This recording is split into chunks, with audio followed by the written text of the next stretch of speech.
Bonjour everyone, hope you are all well. With the release of the live-action Last of Us series coming soon, I thought it would be a fantastic time to take a look at the main man himself and one of my favorite actors currently, Pedro Pascal. We're going to be looking at his best performance to date in my opinion. No, not The Mandalorian, not Narcos, not even his short role in Game of Thrones. What I'm talking about is his absolutely insane performance as Maxwell Lord in Wonder Woman 1984. That's right! You're doing great! Now you may be saying, but why? But how? Wonder Woman 84 was awful. And while you may be right, Pedro Pascal also put in the performance of his lifetime. But I should preface with the movie quickly, which ended up being quite the disaster. A bloated plot, quite shallow themes, character arcs that were never fleshed out, god-awful dialogue. This film just did not seem fully written. For the characters, I don't think anyone came across really likable. Barbara was a very over-the-top stereotype of being antisocial, deemed nerdy. And I would know because I've never been popular. People think I'm weird. They avoid me and talk behind my back and they don't think I can hear them. Like, guys, I can hear you. And then to have her as a villain in the film felt unnecessary, not only since we already had a primary villain who needed a lot more development, but Cheetah didn't really add much narratively either. Diana as a character came across extremely closed off from the world, and seeing her for majority of the movie ignore the fact that she's willingly going along with possessing another dude's body and taking his life. It has narrative purpose as the film goes on, but having to watch them have intimate moments and be happy together with that pretext made it a little unsettling. I should probably go and figure out how a stone brought my boyfriend back in someone else's body. Hell, even the extra characters in the movie are oddly written. Hey there, sweetheart. You need some help? Like, what is the idea behind this scene? Barbara goes on a run and gets catcalled by 20 different men in 5 seconds. Hey, babe. Where you going? No thanks. Ooh, you're pretty. Slow down, sexy. But all that aside, because it's not that important here, I will stand by this film for one reason. The ridiculous character that is Maxwell Lord.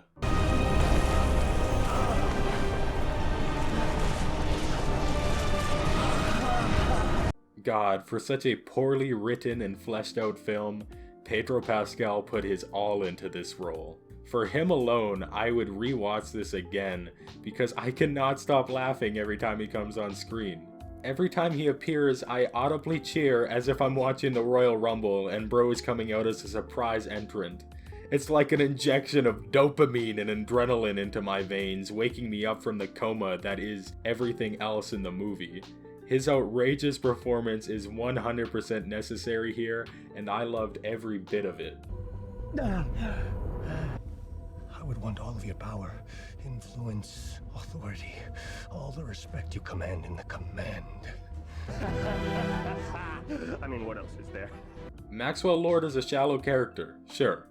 He's a flawed character, absolutely.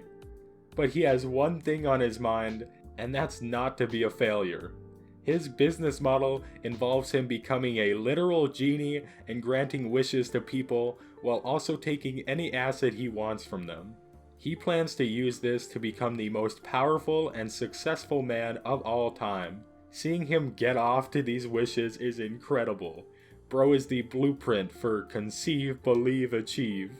With hard work and a little help from a rock, you can be anything you want.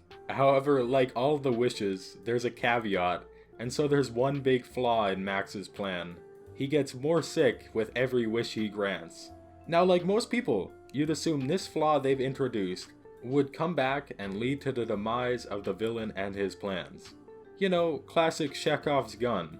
But that's not what happens, because of course not. The real foil to Bro's plans is children. During the whole movie, while the world is turning into a wasteland, Max has a kid who is basically just stranded at this office building. Somehow, this kid is able to teleport from location to location and ends up on the freeway, I guess, and he's crying out for his dad. So Max, back at whatever secret satellite government facility they're at, is granting wishes to the whole world, which is insane and also makes no sense, but we'll get to that shortly. Diana shows up to stop Max, and let me just say, Pedro's line delivery here is out of this world. We want what we want! Just like you did! I'm a forgiving man! Maybe I'm bugging, but there's also a few clips where he sounds like Meat Canyon. Why would I? When it's finally my turn! How many more rings do I have to wear? God damn it! So anyways, Diana gets bro with the lasso of truth, and Max has a cathartic moment looking back at his childhood trauma with his dad, and then flashing forward and seeing what he's done with his son. He realizes what he's done, revoking all of the wishes and going to see his son, which is also incredibly hilarious because the movie just instantly jumps to him suddenly at the White House, and his kid comes out of the bushes for some reason, because why not?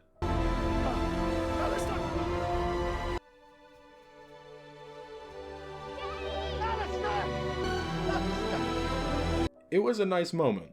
Max as a character had a lot of potential.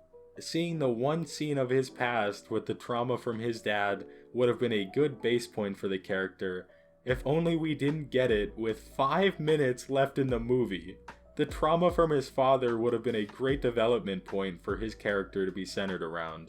It was his motivation behind the thought process of not wanting to be a failure, and it would have been the emotional anchor for the relationship moments with his son.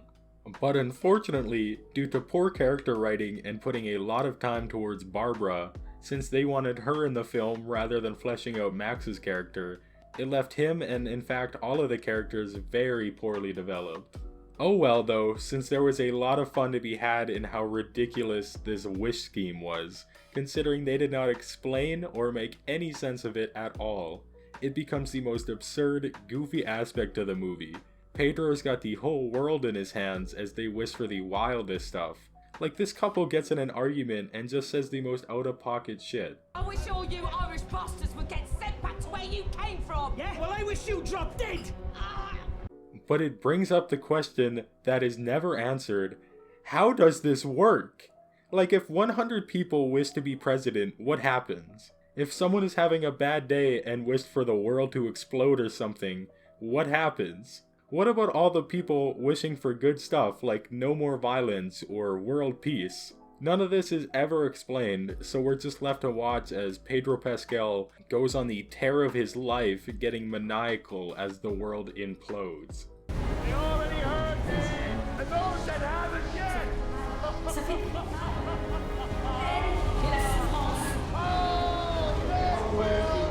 For me, this movie made me love Pedro Pascal even more. Bro can honestly do whatever he wants and it'll be enjoyable.